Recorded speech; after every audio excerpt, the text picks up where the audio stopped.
what's wrong with this bad word, and so on and so forth. So they question you when you say, don't speak like this in public. It is not civilized, it is not proper. Well, who's to say what is civilized? Who's to say what is proper?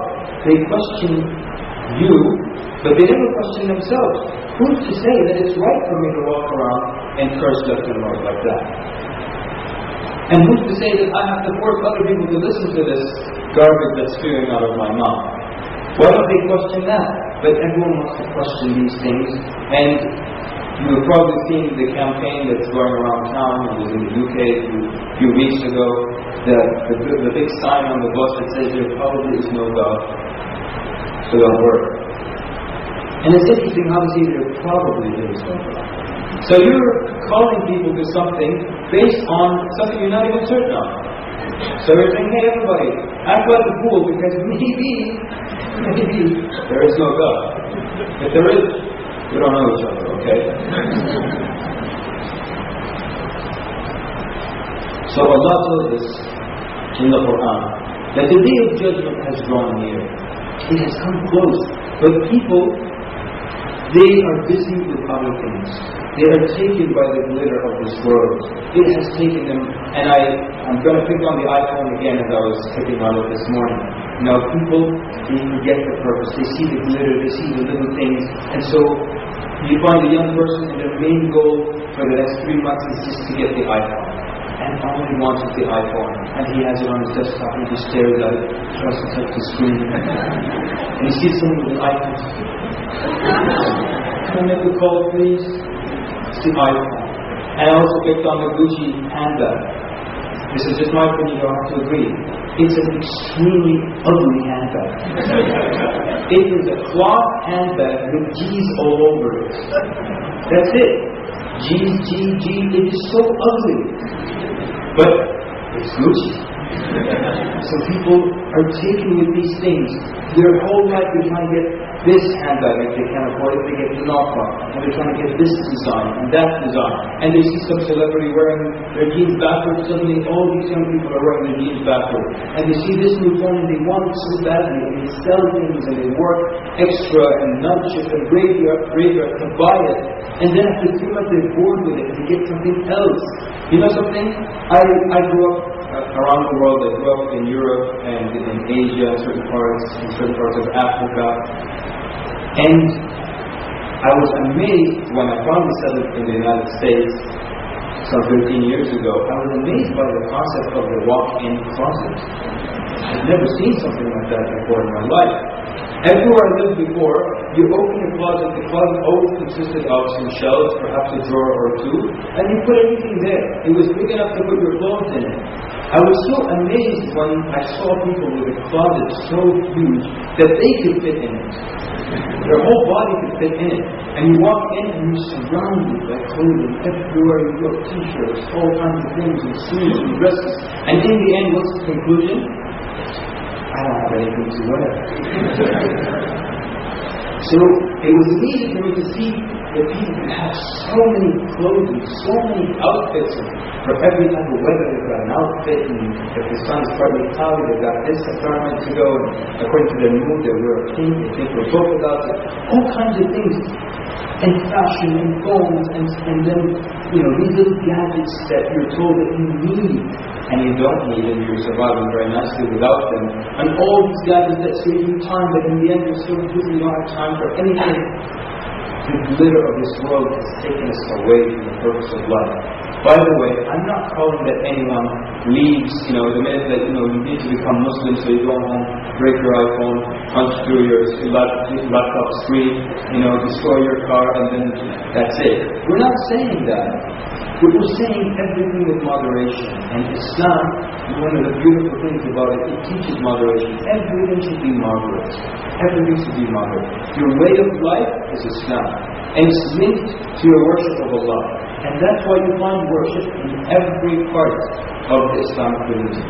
When you put on your clothing, there's a little prayer for that. When you look at yourself in the mirror, you remember Allah. Even as you're just looking at yourself, because the mirror time, it's you time, right? It's me time.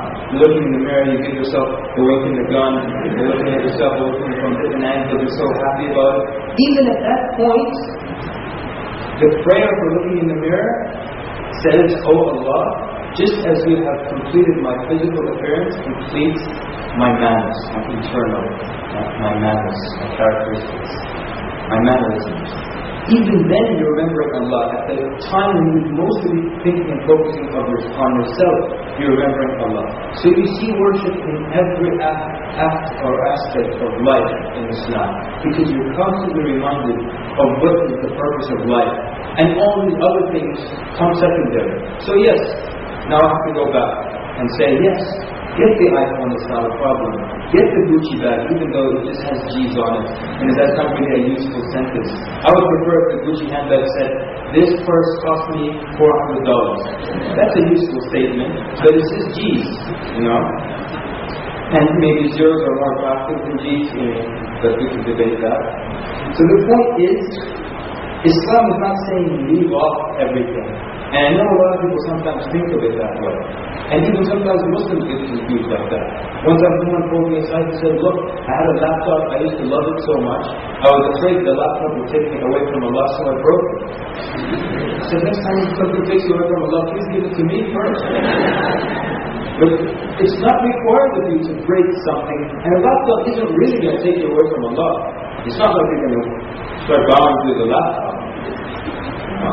OHP or whatever. So the point is, as Allah warned us in the Quran, that the day of judgment has drawn near. But people, they're still busy with the glitter of this world. They're just running after little things here and there that they believe will make them happy. And after they get them, there's still that emptiness inside. There's still that emptiness inside. You know something? Every time a new car comes out, I've never owned a brand new car, by the way. Every time a new car comes out, I tell myself, you know what, I'm just going to go buy that car. I love it, it's great, I'm just going to go buy it. And then I don't, for financial reasons. But in the end, 3 months later, I don't like it anymore.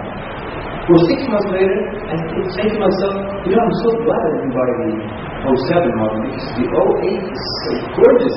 I'm happy I didn't do that. And then the 08, you love it, you want to get it, and the 09 looks better. And you know what?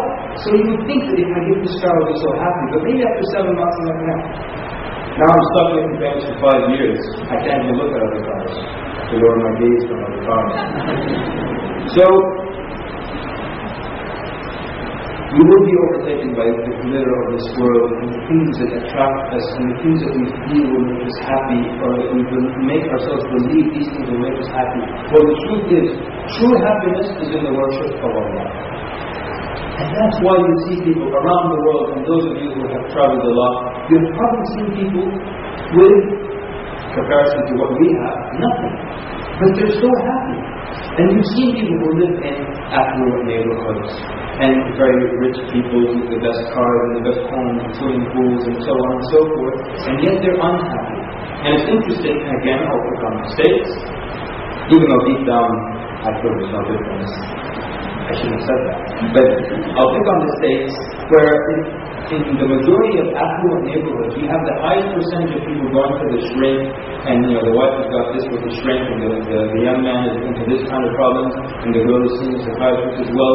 So then they'll say things like, this person, he's a successful person, but his wife had a nervous breakdown, his son is in jail, his daughter is going for the shrink, and he has mental issues. Excuse me, how is he successful exactly? How is he successful with all these problems? Successful means he's got money, he's got a car, he's got a home, he's got all these things, his bank account, it doesn't have minuses, Like my bank is Balance of America, by the way. Because my checks is on and all that. Alright. The point is, thank you, sir. Thank you. These young men appreciate the jokes, You know when your day of judgment begins? Because there's the collective day of judgment. But yours begins when you die. And there's no doubt that everyone in this room is going to die. There's no doubt. I don't think any sane person in here believes that there's a day when they will not die. We all know, we do believe that, but none of us believe that there's a day, that there won't be a day when we die. Because we all die. Even if someone in here has some kind of outrageous hope that, I'm going to freeze myself, and one day they'll stick me in a giant mic,